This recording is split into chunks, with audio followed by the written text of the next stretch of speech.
Peace and blessings, family. Welcome back to another episode of Learn with Shavern. Welcome to day 2 of our November 2018 30 Days of Thankfulness Challenge. Go ahead and like, share, become a Patreon. Go ahead and join in on Instagram. Today's topic, we're going to talk about emphasizing healthy habits, right? Pretty much like my videos are for people who, if you realize, or I mentioned this before, if you identify that there's something wrong, or you're in an unfavorable situation, or you find that you're in negativity, or you find that you're experiencing certain things, then these things are for you.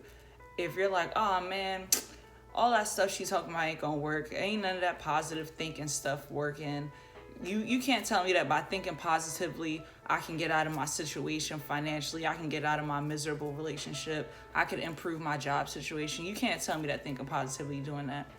That's exactly what I'm telling you. If you choose not to listen, then it is what it is. But at the end of the day, if you choose to remain in the streets, if you choose to not educate yourself, and I don't mean educating yourself in terms of just going to school, right? Educating yourself in terms of just feeding your mind like information that you can actually utilize. Okay, so you go through all of your life in school obtaining a bunch of junk information that you actually don't really utilize, right? Like, when's the last time you utilized the hypotenuse? When's the last time you utilized any type of algebra that really assisted you besides basic mathematics, adding, subtracting, multiplying, and dividing, right?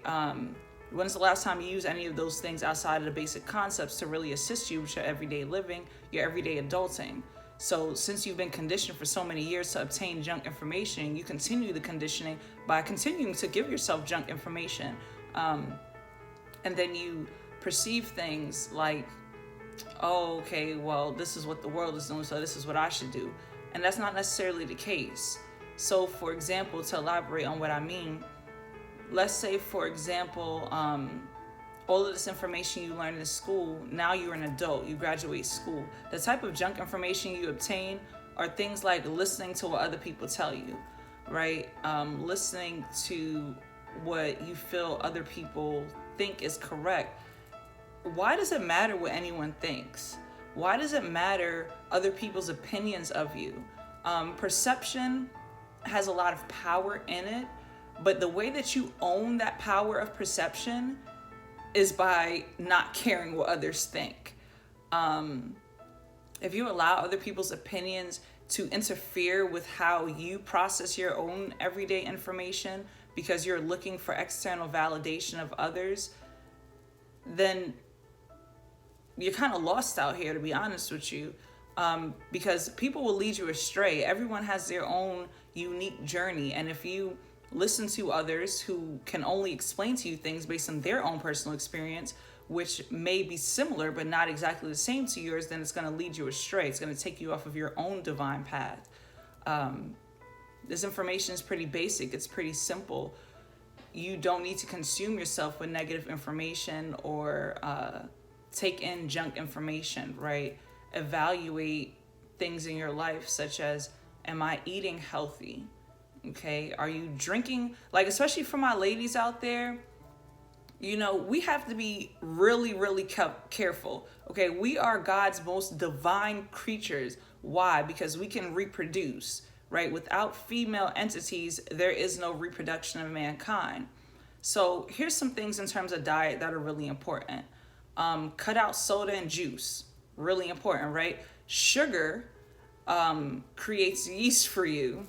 Maybe an uncomfortable topic for some people, but for females, like, sugar is actually really bad for you. If you like a lot of sweet stuff, cakes, candies, things like that, those things are actually really bad for you. They create a unhealthy environment for your yoni, right? Increase your intake in water. I did mention a previous video about what is your relationship to water. How much water do you intake inside of your body, like drinking water daily? You have to recondition yourself to those things. I am a full-time working single mom. Okay, let me tell you guys a little insight on my schedule. I work on Monday through Friday, 8 to 5 type of job.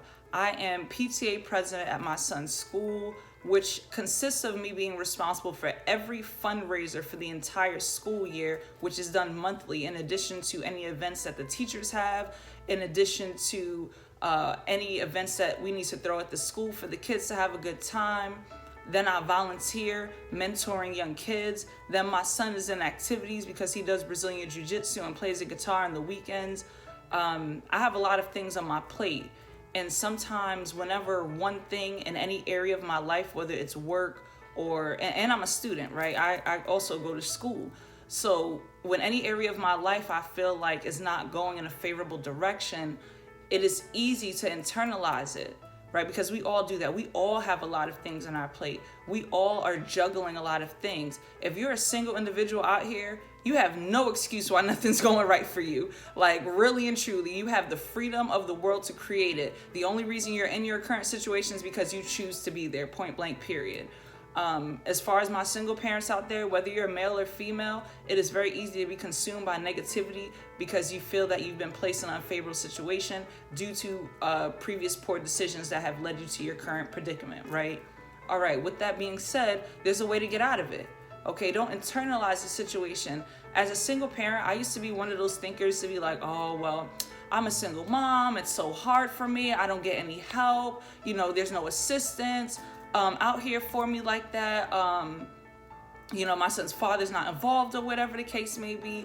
And so I internalized all of those factors.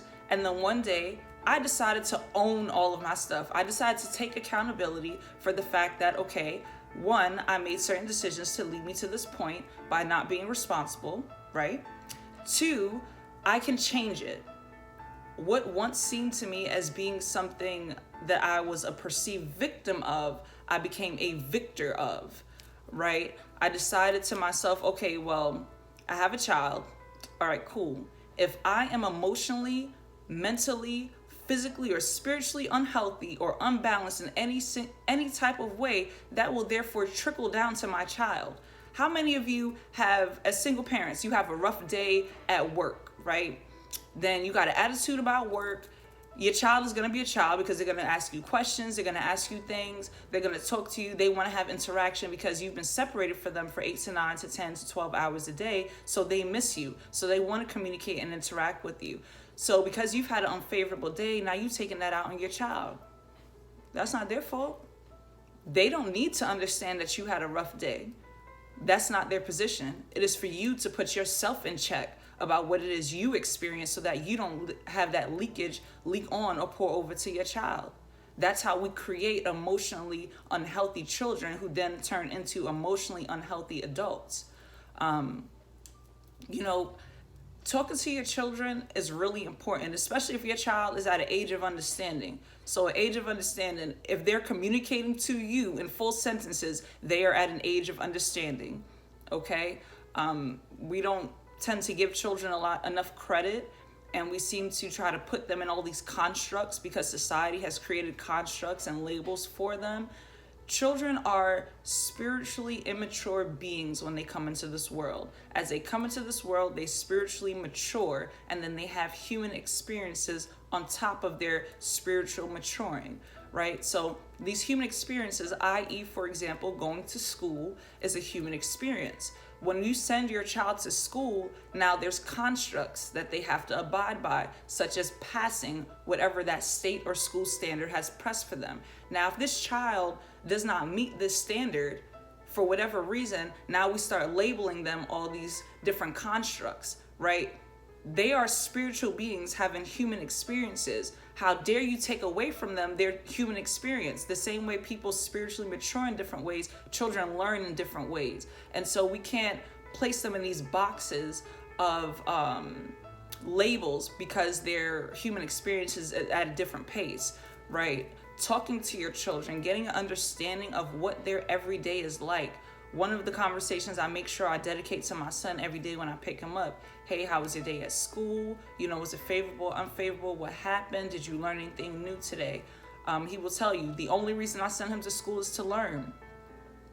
That's the main objective when he goes there, right? And our conversations are very much always geared to teaching him to think for himself. So, for example, yesterday we had a conversation about things that he wants. He mentioned to me he wants to be strong and fast. I said, okay, cool. Well, since you want to be fast, let's go ahead and go to the park. You could practice running around. After like one lap, he was like, yeah, running's not for me. I decided I think I just want to be smart. And, you know, I want to be smart so I can solve problems. And I want to be intelligent so I can build robots. So kind of testing your children, you kind of got to be the universe for your kids, right? The universe will give you exactly what you want to test and see if you truly want it. You got to do the same thing with your children. Go ahead and like, share, subscribe, join me on Instagram if this information helps you guys. Make sure you go ahead and pass it along to a friend. I hope you guys have a wonderful, positive, productive, powerful day. Peace and blessings, family.